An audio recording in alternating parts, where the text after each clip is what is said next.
Hello everyone, TimeToGrind here, and today I wanted to talk about Banners of Ruin. And Banners of Ruin is another roguelite deck builder that just recently came out in early access that brings a unique twist on the genre with the addition of having multiple characters that you control in your party fighting with you. But before I get into the review, I do want to let you guys know that Montebaro is helping support this channel by sponsoring today's video. I never let that get in the way of my reviews. I always try to stay as unbiased as possible. I mean, just look at my Crucible video in the past for an example of that. I just like staying transparent as much as possible with you guys. But without further ado, let's just jump into the review.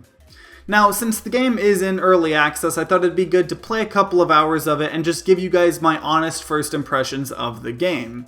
So overall, the goal of the game is to get through the city of Dawn's Point, and so you start out with a party of 2 characters. You have your starting deck, and also each of your characters can equip different weapons or armor, they can learn new abilities, gain passives, and upgrade their stats as they level up.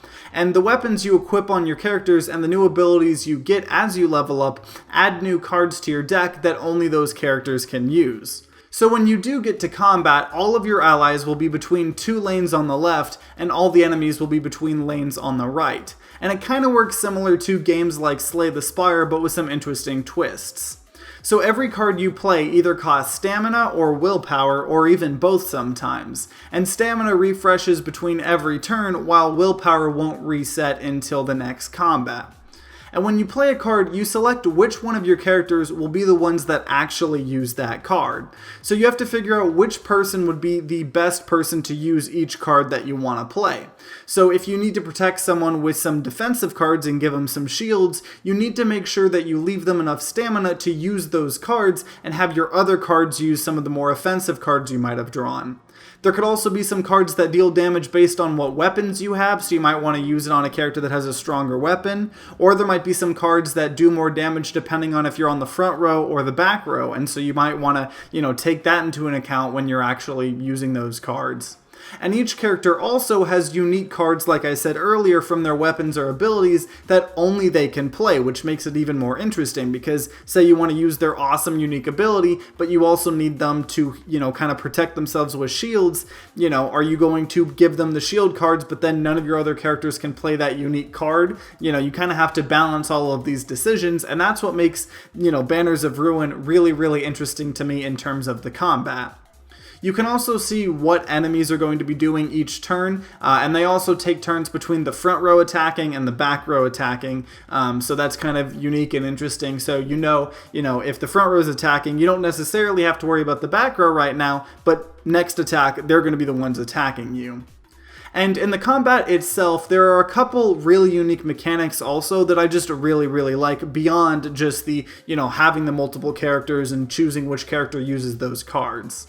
And the first other mechanic that I think is really, really cool is shields that you use when you kind of protect yourself. They don't go away after the turn like in games like Slay the Spire, and all of the characters can put on armor, in their, kind of equipment on the characters themselves that give them some starting armor. So someone might start with 30 armor and that doesn't go away after each turn. And it makes it feel so much more satisfying to gain block, and it makes it feel less about getting block exactly when you need it and more like, okay, you can actually prepare, if you have a downturn but you have some ways to gain block, it doesn't just feel worthless like it can in Slay the Spire.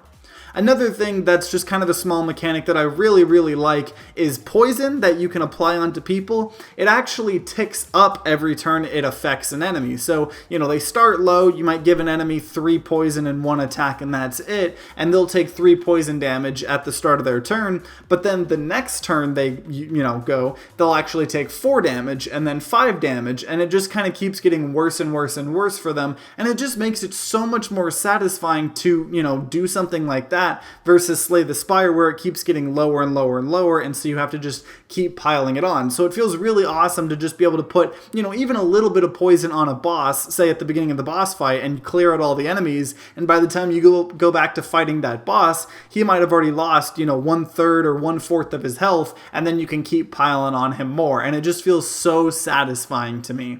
The only pieces of feedback that I would have so far with the combat is that firstly, if you select a card to play, it doesn't seem like there's any way to cancel that card. So if you accidentally play a card with the wrong character, or just play the wrong card in general, or want to change your mind, it doesn't seem like you can take it back. So you just have to select an enemy and just, kind of play it, which can kind of be frustrating. The other piece of feedback that I would give is I wish that when it shows you what an enemy is planning on doing, if they were getting like any damage buffs, I wish that it would show you like the correct damage in what it's showing you, because obviously you can see, okay, this person, all of his attacks are getting buffed by 15, but then at the very bottom it'll still say like, oh, just 1 damage times 4, but then when he hits you, he's dealing like 16 damage times 4. So I do kind of wish if they were getting buffed in any way, it would kind of calculate that in the, kind of showing you what they're going to do, because obviously I need to get better at the game, but that kind of threw me off sometimes and actually lost me a run,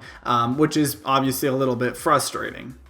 So in between the combat, you are always going down 3 different lanes of the city. So you might have to make a choice between a shop or some extra XP or, getting some new equipment. And there's also a ton of random events that could happen that might make you, make different decisions, kind of like in a, RPG style aspect. So you could find an enemy that, is the last one that you see, and you could either execute him or let him go free. And the one time that I let him go free, he ran to his friends and they came back with reinforcements. So you have to kind of make some decisions, here and there. And also what's really cool is sometimes it'll pop up like 3 really cool, really good things you want. Like you might want to heal your party and go to the shop and get experience, but sometimes the, tiles will have timers on them. So they'll all say 1, which means once you pick one of the tiles, all of the tiles with timers go down 1, so you can only pick one of them. So if it offers you a bunch of really good things, sometimes it might say, no, you actually need to make the decision which one of these you want. And there are also some times where you have to fight enemies, which is where you would go into combat. And at the end of each row in the, kind of city, there's normally like a way to heal your team or hire new party members or just some really good benefits that you would want. And then you have like a really hard fight, and then you go to your next kind of string of, city tiles.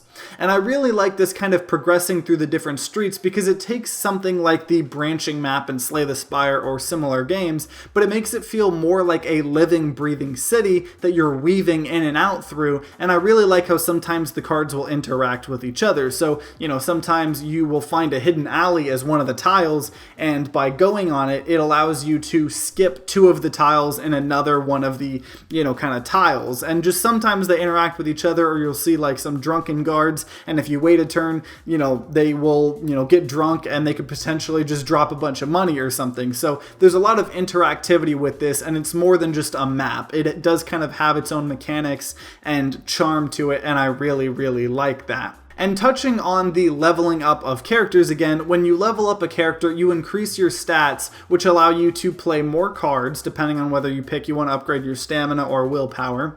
You get new abilities, which give you new cards, and you can also get some pretty cool passives for each character that might change your playstyle. And with the progression, I'm not going to lie, it is a little bit on the bland side.